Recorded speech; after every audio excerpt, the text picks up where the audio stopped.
Well, thank you so much for joining us today. My name is Megan Paterni, and I will be facilitating the interview. I will let the panel introduce themselves, starting with Chair of the Policy Committee, Mayor Ross. Well, good afternoon, everybody. Good afternoon, Mr. Benson, and thank you for your interest in this position. As Megan said, I am Andy Ross. I'm Mayor of the City of Temple Terrace, and I have the privilege of serving as Chair of the Policy Committee and Vice Chair of the TPO Board. I've been asked to share some information. I'm sure you probably already know this, but just so everybody listening has the same understanding, the Executive Director position reports directly to the entire TPO Board. It is an independent organization. However, for administrative purposes, it is folded into an agreement with the Planning Commission, which adheres to the policies and administrative rules, so forth, of Hillsborough County. So it is an independent position, but it is sort of I guess it's kind of a complicated arrangement, but it's not, and day to day it works fine. So, but the person in that position reports directly to the overall board. As I said, thank you for your interest in this. We all look forward to hearing from you and getting to know you a little bit. And there's some time at the end of this for you to ask us some questions too. So thank you and welcome. Good afternoon, Mr. Benson. I'm County Commissioner Gwen Myers, representing District 3 and serving as the Vice Chair of the Hillsborough County Board of County Commission. In addition, I serve as Chair of the TPO. Good luck, and I wait to hear your experience. Thank you.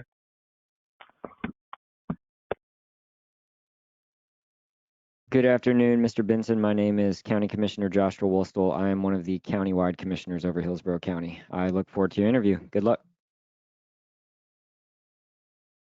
And hi, I'm Melissa Zornita. I'm the Executive Director of the Hillsborough County City-County Planning Commission.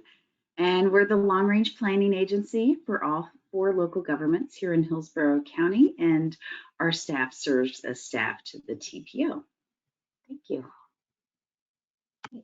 So before we get started, I want to go over some guidelines.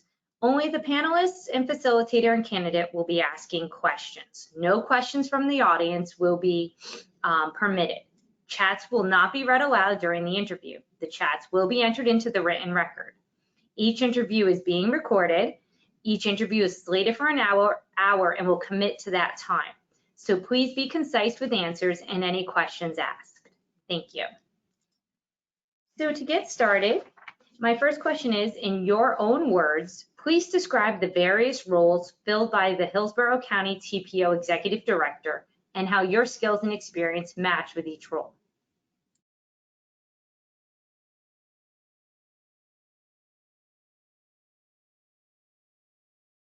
Don't forget to unmute, Mr. Benson. Thank you. Thank you for that. I appreciate the question. Before I get into some of the details, I just wanted to say thank you for having me here today. And I'm going to be using references to some of my experience in my previous roles and my answers. So I wanted to start first by talking a little bit about the last 2 roles that I've been in, because I think they're very relevant to this discussion. Prior to my current role, I served as the Metropolitan Planning Administrator for the Florida Department of Transportation, District 7. That role was very behind the scenes, but it was a very active role in the MPO's work and the MPO's process. The position was responsible for facilitating the state's role in metropolitan planning for the Tampa Bay region, so Hillsborough County, Pinellas County, Pasco, Hernando, and Citrus. And as part of that responsibility, it included working extremely closely with the MPOs and TPOs within District 7 to facilitate the development of their core work products, to ensure compliance with state and federal regulations, to facilitate the periodic certification of the MPO, and to clear that for the district secretary to sign and certify to continue the Metropolitan Planning Organization's status as in compliance. as well as staffing and attending every MPO board meeting, a TPO board meeting, and committee meeting throughout the entire region. So I'm very, very familiar based upon that experience, even though I have not been an MPO staff member before. I am very, very experienced with the work that you all do and the work that your staff does.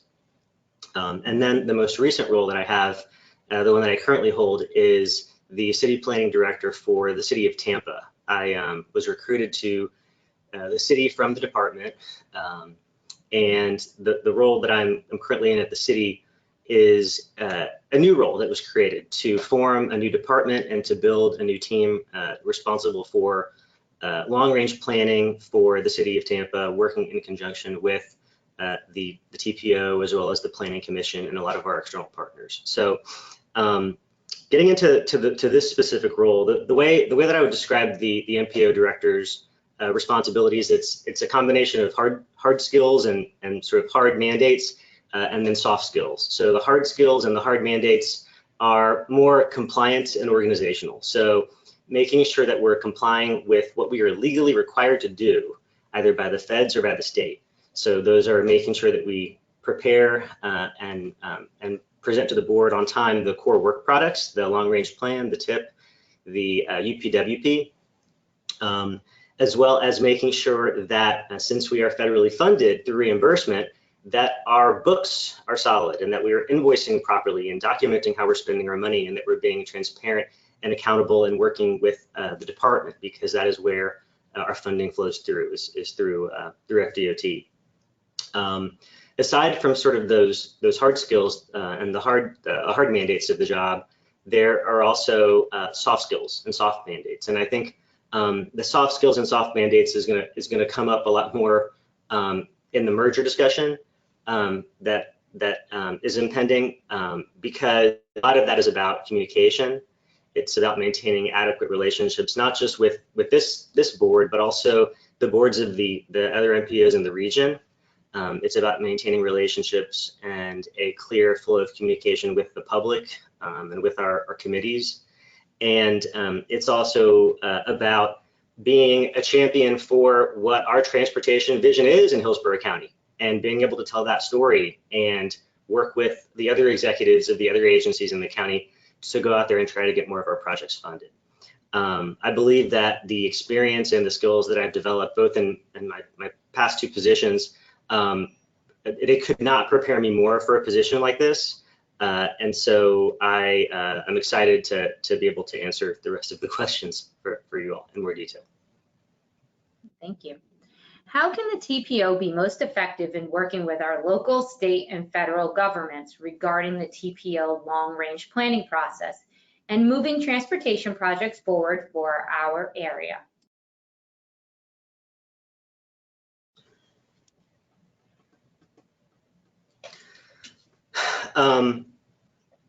So there's three different levels, and they each require an understanding of the constraints and the opportunities that each level sort of presents. At the local level, and this is something that I'm going to draw both from my experience at DOT and my experience as an agency that receives funding through the TPO, it's all about the priorities and being able to make sure that the local government can produce the project. Knowing what the priorities of the elected officials at that local government are, and then also making sure that those priorities make it into the letter that you send to us every year. Surprisingly, that does not always happen for various reasons, but I'll give you an example of a reason, why understanding that is so important. But and that is that there is a process through which federal funding has to be administered that can be very cumbersome and complex for small agencies like the city of Temple Terrace and the city of Plant City. And what we worked to do in partnership with the TPO was to say, we will try to get your design work done by Hillsborough County, by a bigger agency. We will fund it through them. We will pay for their time so that you don't have to put that burden on your local agency to deliver the design for that project. Construction is another story because it's a big dollar amount. It's a bigger contract. It's worth your local agency's time to deliver the project. But by funneling the design either through the department internally and having the department do the designs for your projects, or by having the county in partnership do the designs for your projects, it helps projects get done a lot quicker, and it makes it a lot easier for the TPO to fund projects that are on the priority list. A lot of the reasons why projects don't get funded is because of that hiccup between the local agency that actually implements the project and the TPO that programs the money and the DOT that approves everything at the end of the day, as the pass-through for the federal dollars. So having those relationships with each local entity to understand what their constraints and their staffing issues and their other responsibilities that they have, having that understanding is really important in building a priority list, and also being able to explain why certain projects move forward and certain projects don't. I think that that's a really important aspect. The second, looking at the state level, the state coordinates regularly with the TPO because of its oversight responsibility. The district coordinates regularly. I think that the most effective way to work more closely with the state is to better align the priorities of the TPO and the state. The state has its own priorities. They have their own long-range plan. They have their own plan for the regional facilities in the state, the strategic intermodal system, the SIS facilities. That is their main objective as a state planning entity, is focusing on the SIS. Understanding what the SIS plan says for Hillsborough County, being very transparent and collaborative about how to move those priorities forward, I think is really the biggest opportunity to be more effective in working with the state. And then at the federal level, it's primarily about competitive grants. This is something that the city has done a very good job of recently, and I think the county as well, is tapping into the federal grant opportunities. We received a $25 million bill grant for the West River Walk. We received a match for the streetcar extension project, and then we also received the Reconnecting Communities grant for the city. That was done by having a really strong legislative set of priorities and building relationships between the local government, the TPO, as well as the entity that's providing the funding. If it's the state entity, that's fine, but if it's federal government, it's making sure there's a communication process between how we develop our priorities and how that's communicated up to our representatives in Congress. And so I think I have a strong understanding of what each of those levels entail and what the MPO's role really ought to be in making them more effective. Thank you. How will you collaborate with other regional and local planning agencies on common missions like economic development and transportation?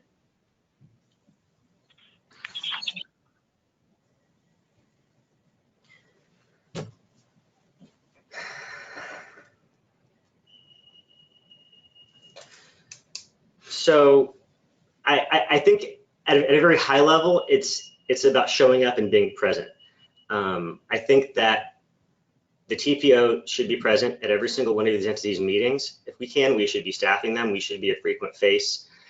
We should be having potentially joint work sessions with boards of the economic development, either the EDC or the chambers. I think it would be helpful to have, the typical way of collaborating, which is come give a presentation to us, we'll come give a presentation to you. But I think the joint work sessions where we work through these big picture questions that both entities are really trying to address would probably be the best, maybe tactical recommendation that I would have. But I think at the end of the day, it's about getting direction from both boards at the same time and making sure that there's consensus about, what about this issue is something the TPO can move forward and address, and what about this issue is something, for example, the EDC can move forward and address, and really aligning the missions. I think that they are aligned, but they're aligned a little bit too broadly. I think getting a little bit more specific about how the missions overlap and how we each can help each other is what I would maybe suggest through like a joint work session sort of format. Thank you. Describe your approach to discussions about an impending MPO merger with Hillsborough, Pasco, and Pinellas.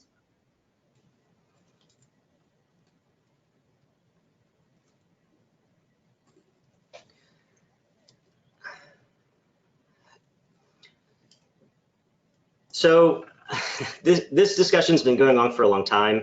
I think it's been more of a question for a lot of us of not if, but when, and is now the right time to do this. I think at a very basic level, a lot of what the MPO does is about transportation funding and knowing where it comes from and making it as clear as possible and as transparent as possible to the public how dollars are coming down and how they're being spent.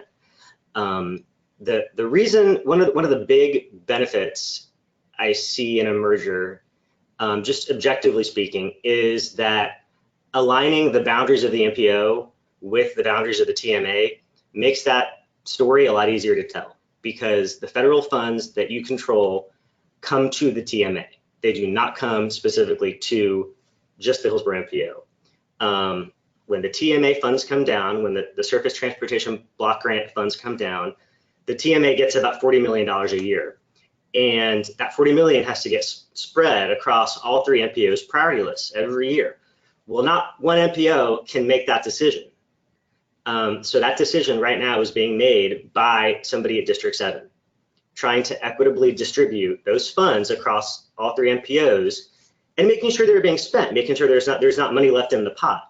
I think I can guarantee you it's being done in the most efficient way possible, because I used to be the person that did it.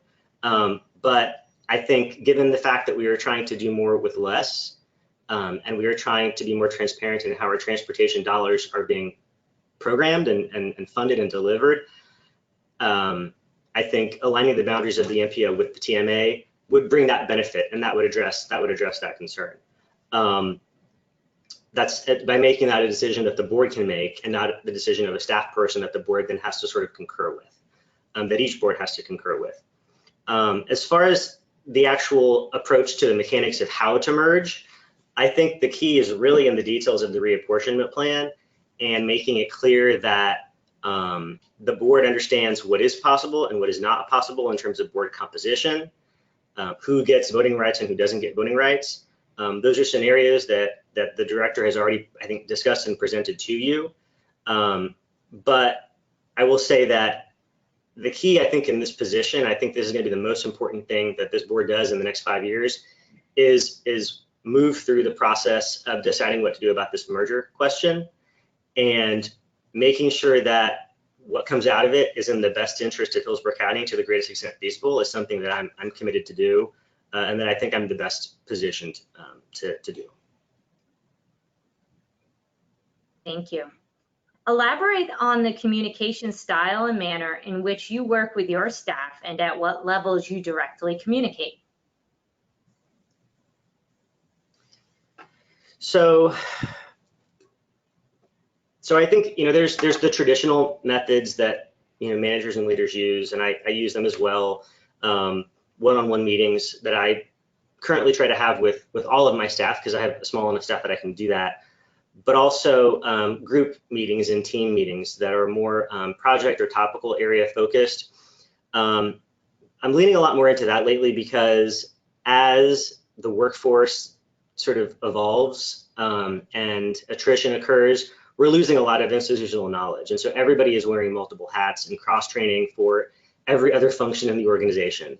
There are not enough senior leaders to fill all of the senior leadership roles that we have. And so we're promoting people a lot more quickly. And that requires making sure that there is a little bit more situational awareness amongst our frontline staff than maybe there has been in the past, making sure that people understand not just how their role directly influences the mission of the organization, but also how it indirectly influences how easy it is for somebody else to do their job. And the only way that that's done is through really kind of forced collaboration, making sure that it's not just one person working on a project, it's one person, but then they have to consult with 3 other people on the team and get their input before they can bring it to me. I've also used tools over the years, like 360-degree reviews. Those work sometimes they don't. It just depends upon the situation and the specific staff that you have and what their needs are. I've also used, and this was really successfully implemented at the department, and that's the use of SMART goals and performance management to create a feedback loop so that the only communication the only feedback you're getting as an employee isn't just, from me every year with your review. You can actually track your progress throughout the year. Am I meeting my performance metrics the way that I should be? Am I doing a good job? You can actually track it, and you own that metric, and you're going to report back in a year with what you've done and how you've moved the needle forward. The other, I guess, communication tool that I use, and it's really a staff empowerment tool as well, is when I'm meeting or briefing our elected officials, I am always trying to bring one staff person with me, not necessarily a senior manager, but it could be a frontline staffer, somebody that's been working on the project, because frankly, they're usually the ones that did the work. Doing that allows, I think, it facilitates succession planning, but it also gives that staff person an opportunity to kind of express their work in their own words. And it builds trust across all different levels between the board and also with the frontline employees. And it creates an opportunity for someone to step up and get some exposure that they wouldn't normally have gotten. So those are the tools that I typically use. But again, just to kind of qualify all of that, the tools that I would use in this position are going to depend upon the existing staff and what I feel like is really needed to complement their needs. Thank you. Hillsborough County consists of both urbanized and rural areas, and there are citizens in each that are interested in preserving their existing lifestyles. What experience do you have in planning for both urban and rural areas?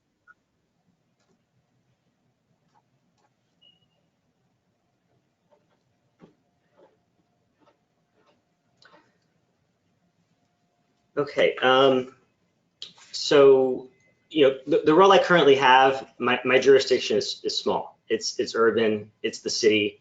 That's what my job is, and I try to do it very well.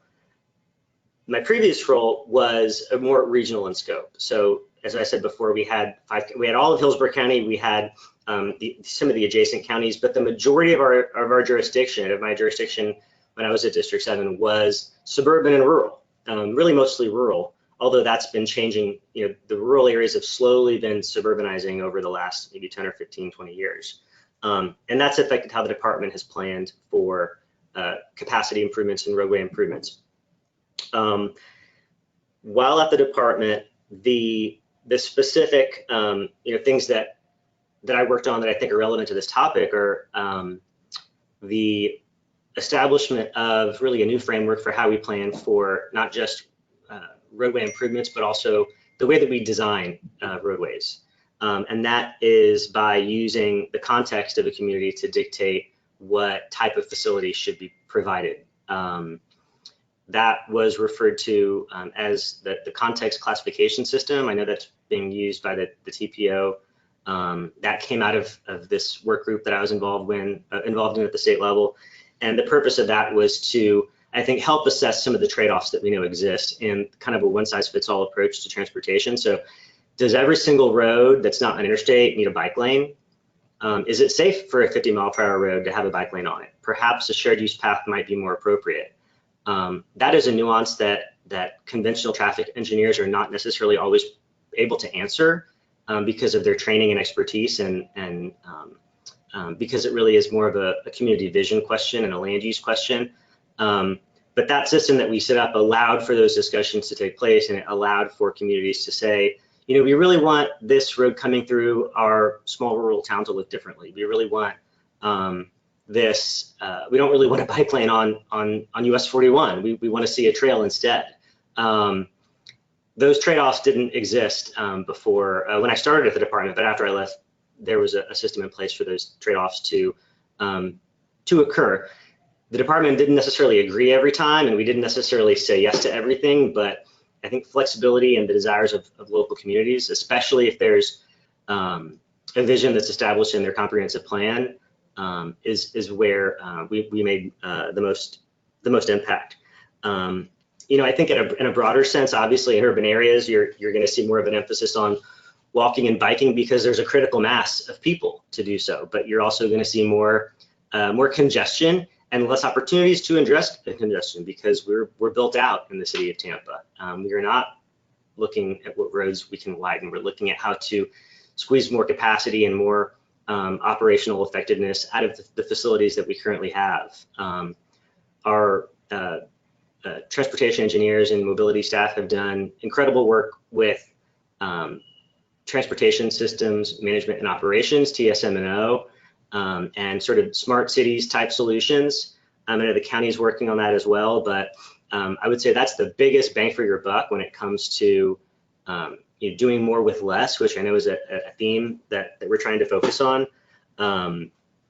And then, in the rural and the suburban fringe, and I would say the rural areas as well, the needs are still there. Even though there isn't as much funding being spent, there's not as much construction activity, there isn't really necessarily a desire for a lot of growth.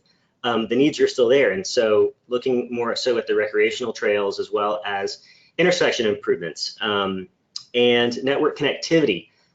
Just a specific example, I know in South County, we were dealing a lot with a lack of network connectivity. And so roadway extensions, the Paseo Almar Apollo Beach extension was a huge win to get that project done. I think that kind of gives a sense of what we ought to be maybe doing more of in the suburban and rural areas is, network connectivity, obviously freight improvements and looking more at the truck plan that I know the NPO adopted the freight facilities plan last year. So looking to see what opportunities that plan produced and getting those on the priority list and also I think that at the end of the day, the long range plan, the projects that we fund, they have to be consistent with that community's vision. And the statute requires that they're consistent with the comprehensive plan. So this is an opportunity where if we work closely with the Planning Commission to make sure that the vision for the rural areas is clear, I think making sure that the long range plan is consistent with that becomes less of a challenge. But that vision shouldn't just be don't invest here. I think the vision needs to be, we want you to invest here, we just don't want you to widen roads and induce more demand and induce more suburban development. If that's really the goal of preservation. And then this doesn't really even get into the land use, questions of land use decision making, but I'm not sure that was the intent of the question either. So I'm gonna leave it there, and I'll try to follow up at the end if there's time. Thank you. Considering the rapid growth and congestion in parts of our county, how do you see the balance between roadway capacity improvements and public transportation options?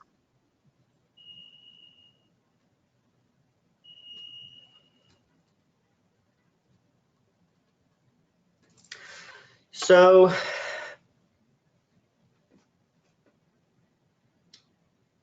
I have a couple of points I think I'd like to make on this question.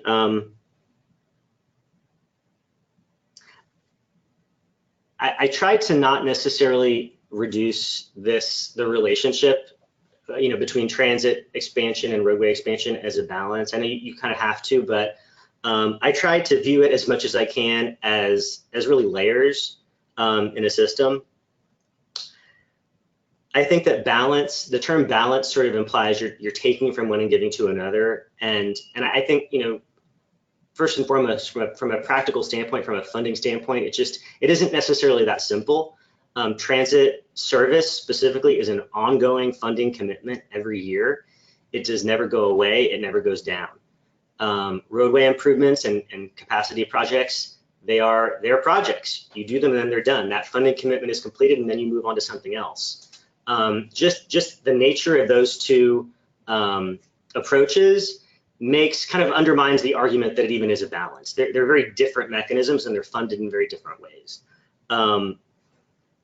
I think that transit really comes with growth. And when I say transit, I mean transit in the sense, I think in the most common sense of what the word public transit means, not necessarily in the basic service providers that take people from point A to point B, not the dial-a-ride type service, but fixed route transit.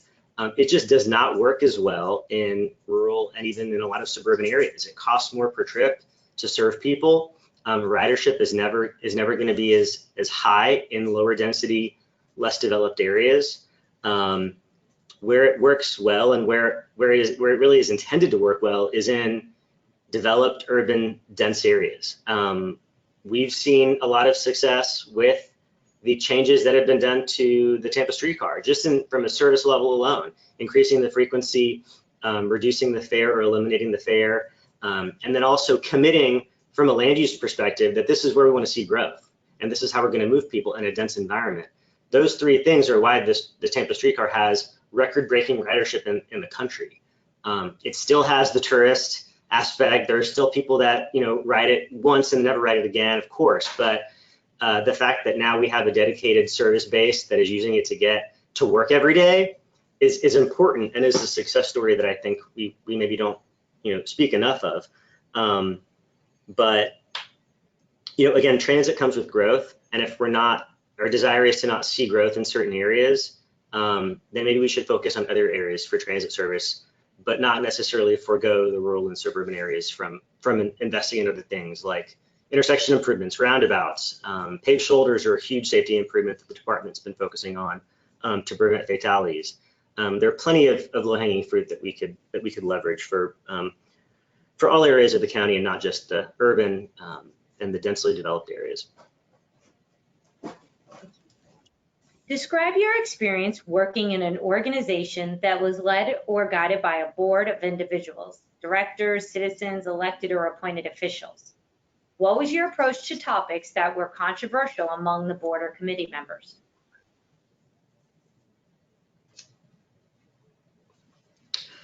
Okay, so I have served on volunteer boards.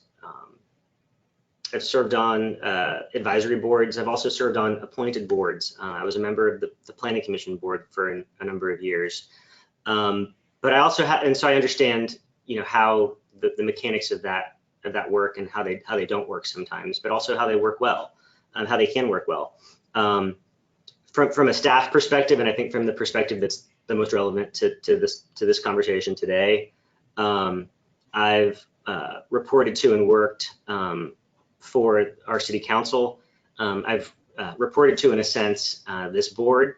Through my work at the department, coming before you and presenting the department's work program, how we funded the TPO's priorities every year. And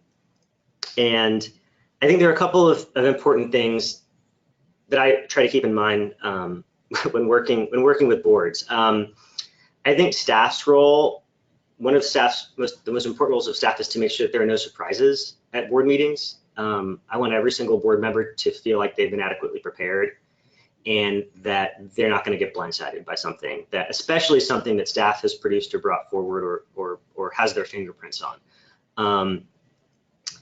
And that staff gives everyone the same information and the same type of support. So especially when it comes to controversial topics, there are usually 2 or 3 different sides to an issue, and there's usually some merit or some reasonableness to every side of a discussion.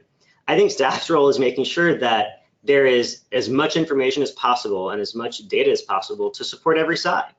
There usually is. If you really dig deep enough, there's usually a way to say, I've heard these statements be made about this specific position. We've done research on it. This is what we found. That really ought to be, I think, staff's role most of the time, is making sure that you are prepared, especially if there's a disagreement or if there's a question and there's a debate that needs to occur, that you're prepared with information, with facts, with data, with actual research to help support the argument that you're trying to make. And that's the role that I try to live up to when it's possible. Stepping back a little bit, I think when it comes to approaching controversial meetings or controversial situations, I think before even going into the meeting, it's smart to have an idea of what, with this specific situation, what success is going to look like. Is success going to be this diamond in the rough solution that, I feel like we can get to if everyone can just coalesce around it and we're all going to agree? Or is it more likely that success is going to be consensus, but not necessarily a perfect outcome, where everybody kind of leaves the meeting a little bit disappointed, but satisfied in the discussion that took place? I think thinking through that at the beginning of the meeting is really helpful, for staff, but also as a board, to understand how we can best support you in reaching a decision. So I'll leave. I think I'll leave it at that and see if we can follow up on it. Thank you. You're welcome. At this point, I'm going to open it up to our panel for any questions. I do. Thank you, Megan, and thank you, Mr. Benson, again for joining us today. Good responses. I do have a question that I'll try to put delicately, but I also don't want to put it so delicately that the importance of it is lost. So as you know, and is obvious from your answers, Hillsborough County is a big place with a lot of people, and TPO is comprised of people who represent very different communities, from very rural communities, Plant City, down South County, Temple Terrace, although we're very small, we're also unique. I think most of us would agree that about the city of Tampa's importance in this ecosystem, right? It is the kind of the cultural core, the sports, a lot of the cultural events happens in Tampa. And obviously, generally speaking, I always feel that what's good for Tampa is good for all of us. On the other hand, I'd like to hear from you about how would you address concerns that somebody might have that perhaps because of your current employment and maybe your previous employment with FDOT as well, that you might have some relationships that might impair your ability to balance the priorities of some of these other, like Plant City or One Mama or Riverview or Brandon or something like that. So what would you say to somebody about that? Sure. So I think there's not a whole lot I can say in response to my current role because that is my job. That is the scope that I had, and like I said, I try my best to do it very well. I'm going to use some examples from when I worked at the department. And for those of you that were on the board, I would say probably 5 years ago, if not longer, I think I have a better maybe area of perception in this space, but there were a lot of projects that we funded that were outside of the city of Tampa. And it was my responsibility at the time to work with the MPO board, but also with the elected officials, with the Board of County Commissioners, with each local government staff and elected officials to identify what the local priorities were, and frankly, just to get them funded, to get them on the MPO priority list. We worked to do that. And then also to make sure that the department was prepared to put together a funding package. So some examples of, I would say, the last cycle that I presented to you, the last work program update cycle that I came before this board and presented, there were some really important projects in that cycle for unincorporated Hillsborough County, for instance. That 2018 update cycle, I brought forward the Big Bend I-75 interchange, which was not funded before that cycle. We put together a very complicated funding proposal to get something into the work program, to get it going. It involved conversations with county commissioners to commit to a $5 million set aside. It involved conversations with Beth to commit to a small set aside of surface transportation block grant funds, and the rest we programmed as a payback for the county to come back in outer years and repay the department just to get the project in the work program and get the project moving. Since that time, it has obviously evolved. The scope of it has expanded, and those are all good things. But I think, in the past, I think I've demonstrated my ability to do this, especially outside of the city. And with this role, I look forward to being able to continue doing it, figuring out how to solve some of these tough problems about how we're going to solve improvements throughout the entire county. Another example was, I think in that cycle, North Del Mabry was funded, which just completed construction, or is about to complete construction. This is up in the area of North Hillsborough. It was repaving and operational improvements, as well as I think, reconstruction of the signal at Del Mabry and Ehrlich and Bears. And that project's almost done now. Another one in South Hillsborough, I would say the US 301 intersection improvements near I-75. The concrete pavement at Bloomingdale that was just completed. That was a project that I came and presented to you in 2018, where we had worked with the MPO to identify the improvement. We knew it was a huge bottleneck and a huge problem for South Central Hillsborough County, and we figured out how to get it funded. So, I mean, I can keep going with examples, but you know, I will say that I think this is an area where I think is one of my strengths, and that's in being able to tell the story of how the metropolitan planning process produces projects that actually get built, and telling the story from conception all the way to completion. I don't think that happens all the time. It's something that I think Pinellas is a little bit better about, is telling the story of the project from how it came before the TPO and then how it got built. And so that's all I can really, I think, offer.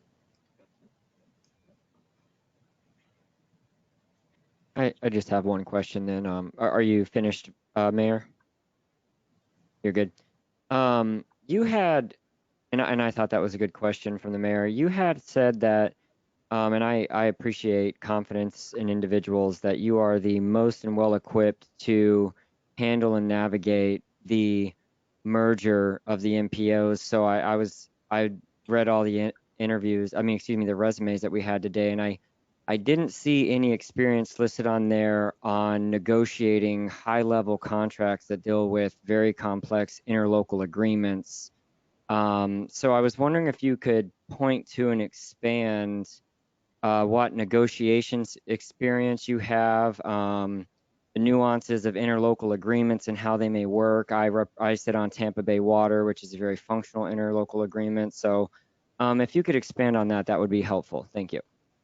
Sure. So I would kind of cast that under the metropolitan planning process oversight responsibilities that I had. So the department is a party in the interlocal agreement that supports the MPO.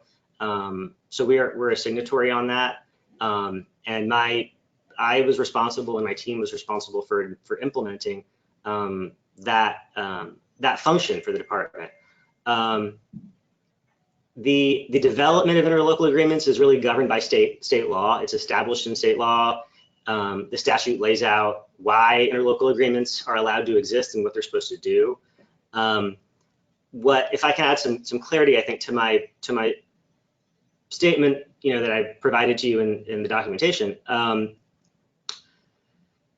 because there are multiple MPOs in the region, the department is often left having to negotiate decisions that cross TPO boundaries, and that was an inherent part of my job when I was at the department, and that is the job of a regional MPO director, is managing the expectations across the counties and negotiating when projects are funded versus when they're not funded, and really being able to answer why.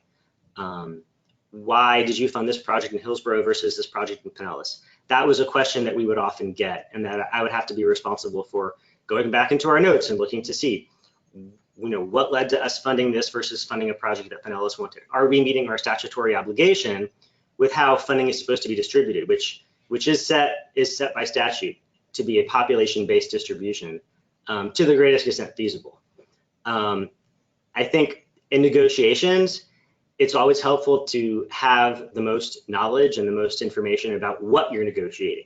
That's the first and foremost, most important thing. And when it comes to working across MPO boundaries in this region, I am confident that I am the best person for that job, because I did it for nearly 4 years for this specific DOT district and for the Tampa Bay region. Okay, I thank you.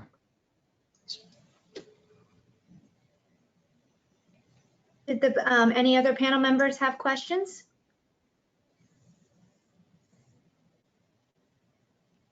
Sure, I'll ask this question related to decision making, and how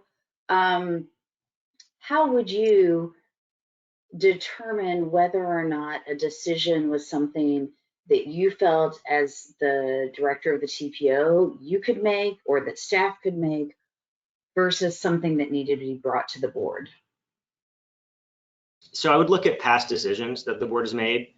If the decision's already been made by policy and the composition of the board has not changed, that is a precedent that's been set. I would still consult with the chair, and I would consult with the the leadership of the MPO.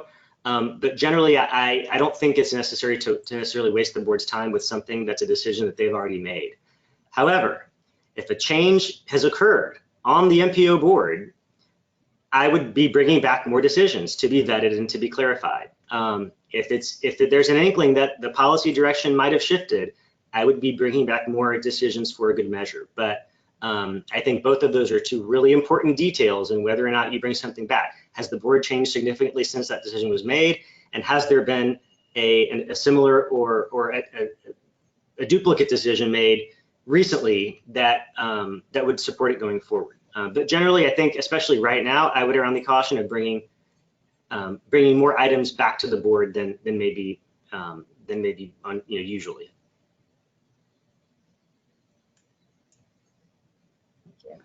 One quick question, Commissioner Myers. Given all of your experience, what would be the one thing that you would want to implement if you were offered the job as the executive director and TPO within the first 6 months?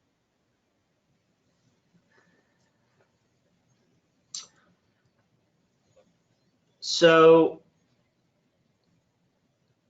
I think one of the biggest concerns that I have, and I spoke to it a little bit earlier, it's the institutional knowledge and what's occurring in the labor market right now with, what you have are essentially, a lot of the boomers are reaching retirement age, they're moving on, there are not enough Gen Xers to fill those gaps. And so you're seeing a lot of younger people like myself move up into leadership roles very, very quickly. And there are a lot of pros to that, but there are a lot of downsides to that.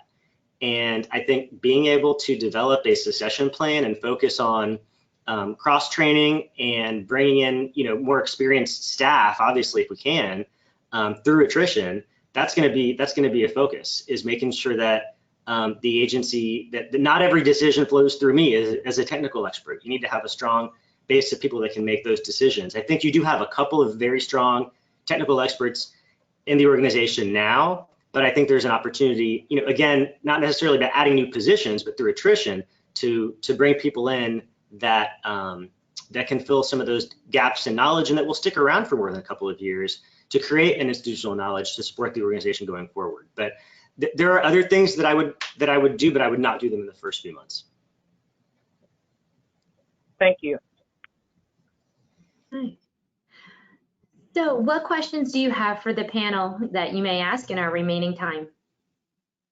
Well, my one question was going to be, what would you view as my biggest weakness or my biggest shortcoming that I perhaps could clarify? But I think you might have already asked that question. But obviously, if there are any other comments, I'd like to be able to speak to them.